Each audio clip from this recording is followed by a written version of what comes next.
I'm Jason Hager, and this is Marketing Notes for Entrepreneurs from Greyleaf Media, where impact-driven leaders use trust, clarity, and strategy to turn good work into sustainable growth. We just wrapped up a 2-episode arc about a family Italian restaurant.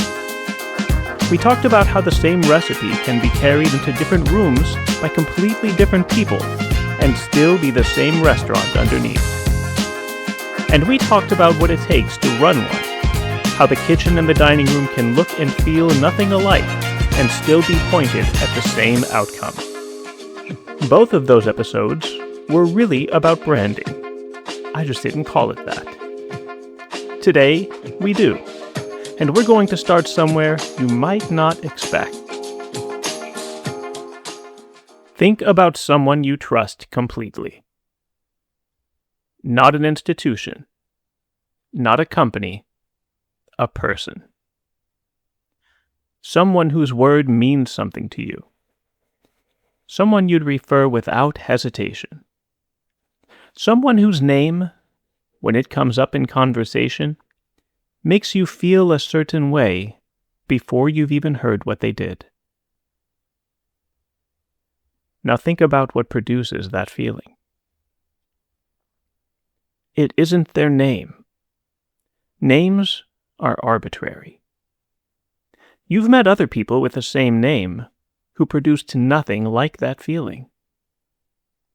It isn't what they wear, or how they speak, or where they went to school, or what their business card says. Does anybody carry business cards anymore? Those things might be consistent with who they are. They might even be expressions of who they are. But they aren't the source of the feeling. The source is the person themselves. The accumulated weight of who they've been consistently across every context you've encountered them in. The way they show up when it's inconvenient. The way they handle something when it goes wrong. And the way their word and their action point at the same thing every time, without apparent effort. That's what you trust. Not the signals. The thing the signals are pointing at. Now here's the question I want you to sit with through the rest of this episode. If you replace that person with an organization, with a business, a product, or a service, what would the equivalent be? What would it mean for a business to be trustworthy in the same way that person is trustworthy? To actually embody it in the way that person does, not just project the image. That's the basic idea behind this series on branding. It all starts with understanding what a brand actually is, which turns out to be almost the opposite of how people often use the word. This is episode 21, The Mark and the Thing. Let's talk about what a brand actually is.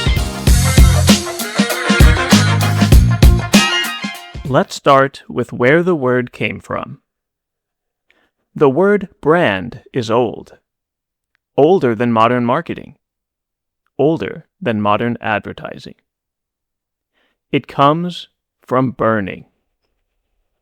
From the Proto-Germanic word brandas, meaning a burning, and the Old Norse brandr, first recorded in the 16th century to mean what you probably think it does.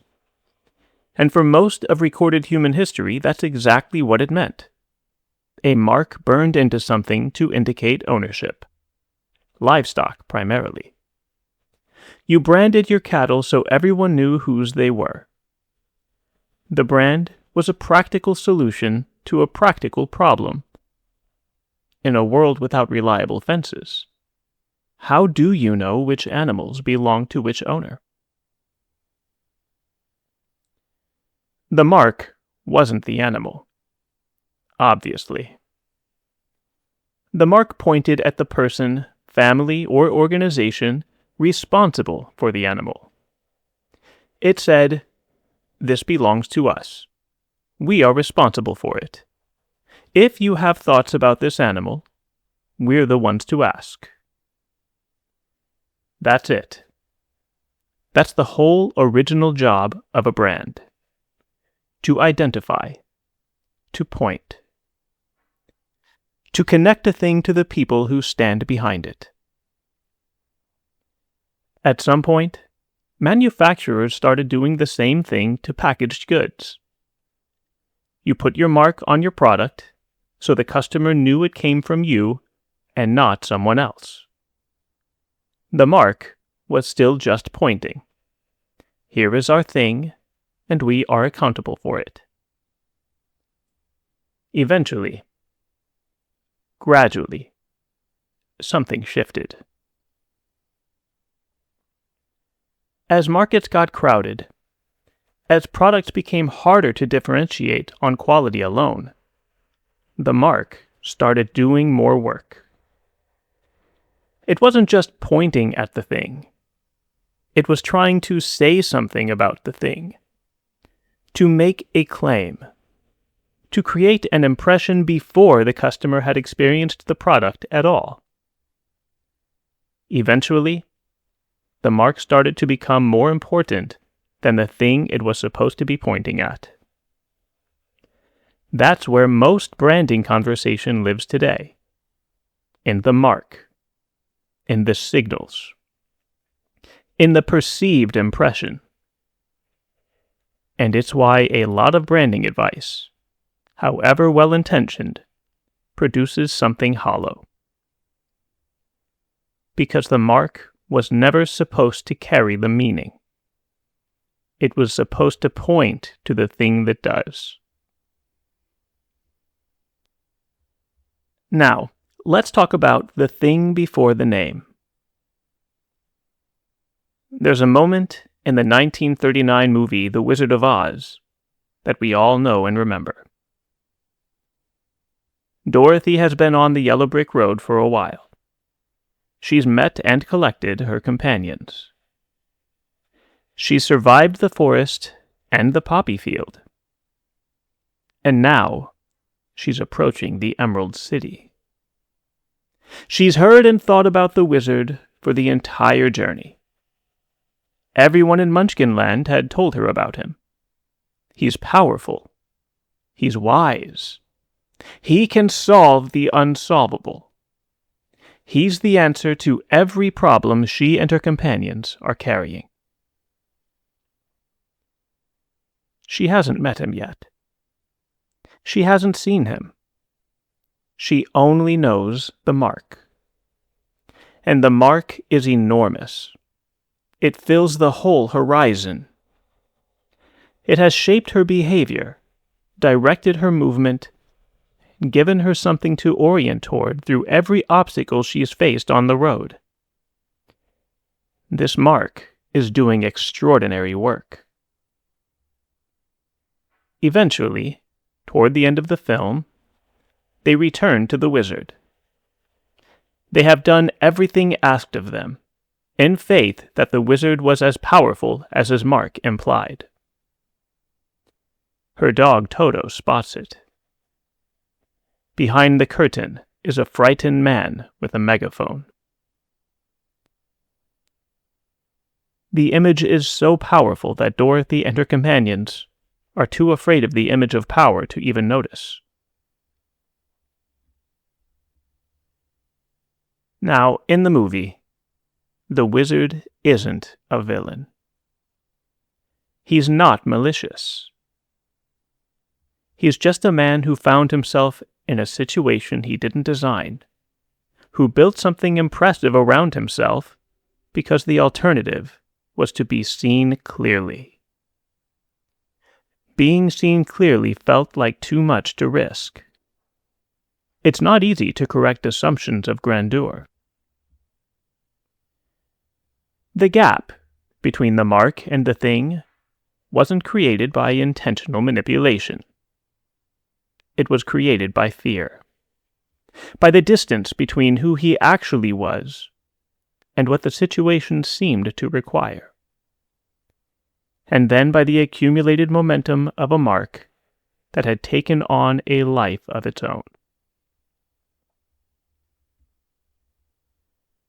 Most brands that fail to connect aren't failing because they sought to tell a lie.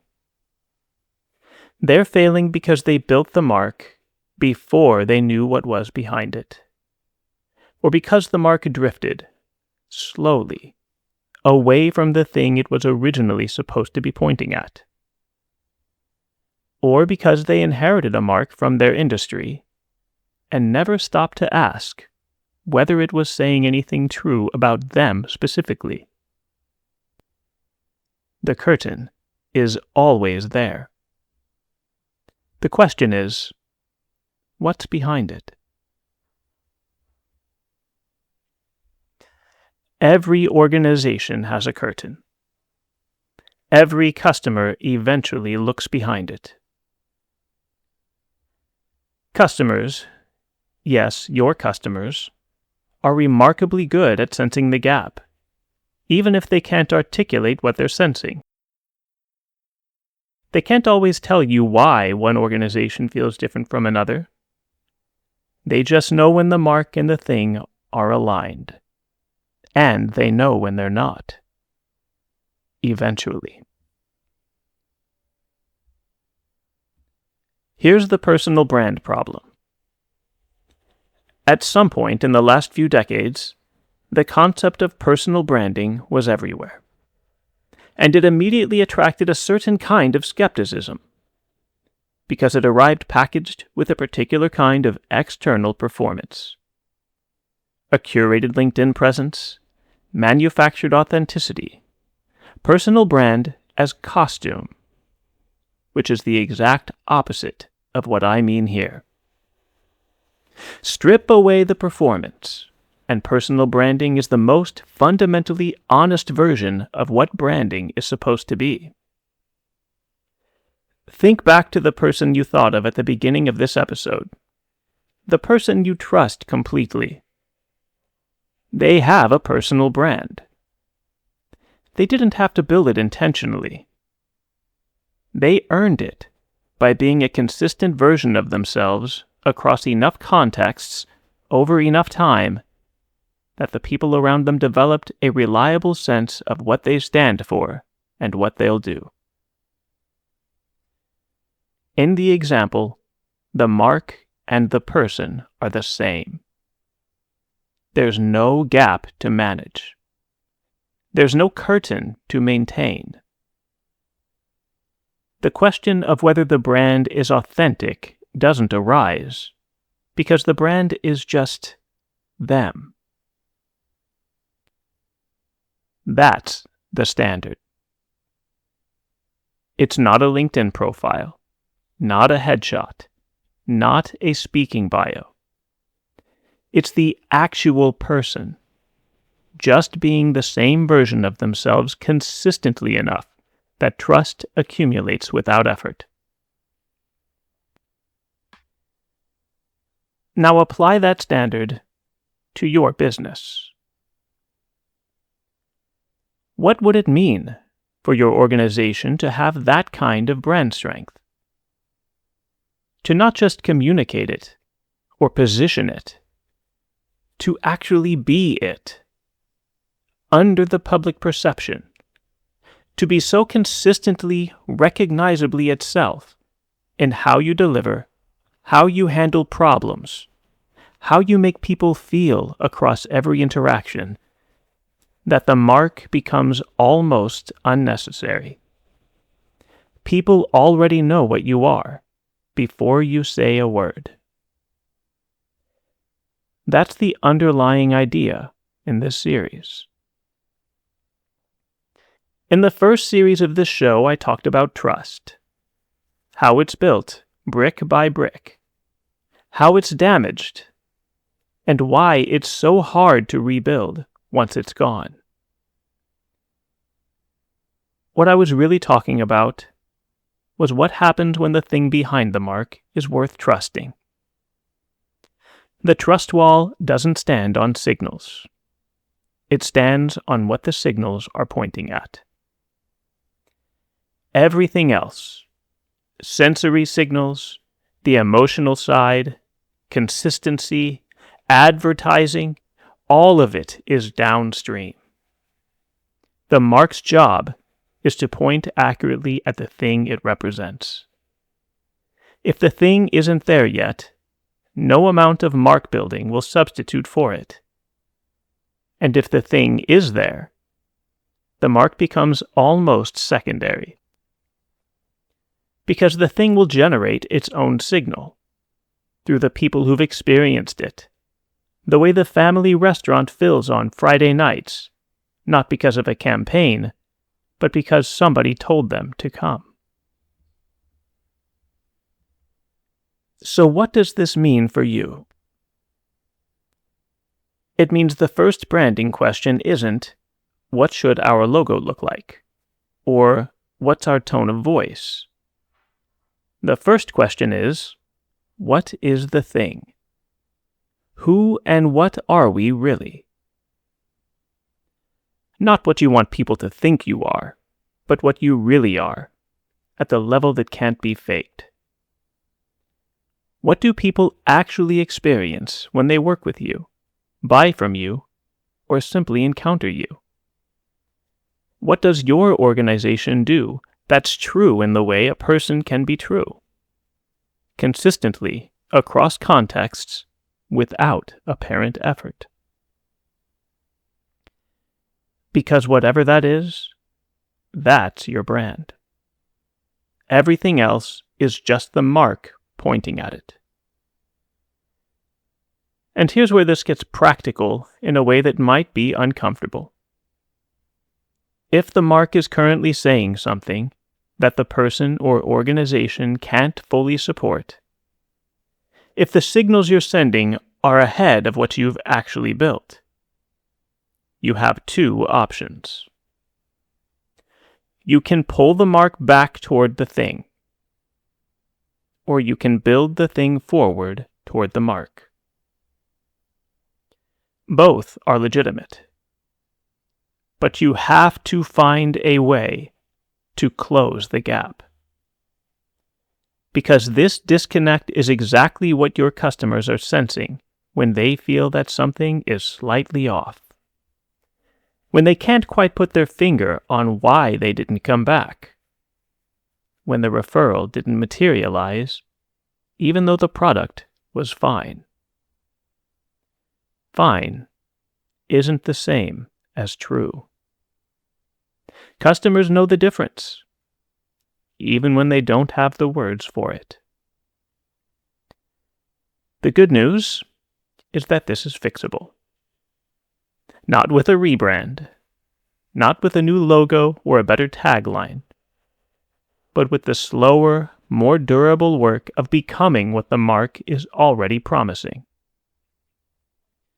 That work starts with knowing what the mark is saying. It's harder than it sounds, because most of us have stopped hearing our own signals. We're inside them. It's become like cosmic background radiation, present everywhere, noticed by almost no one. We can't see the curtain anymore. One question before we wrap. Think about the person you trusted at the beginning of this episode, the one whose name produces a feeling before you've even heard what they did. Now ask yourself, if someone thought of your business the same way, if your name produced that feeling in the people you've served, what would they say you are? Now, I'm not talking about what your website says or what's in your elevator pitch. What does the accumulated weight of their experience with you actually say? That answer is your brand, whether you designed it or not.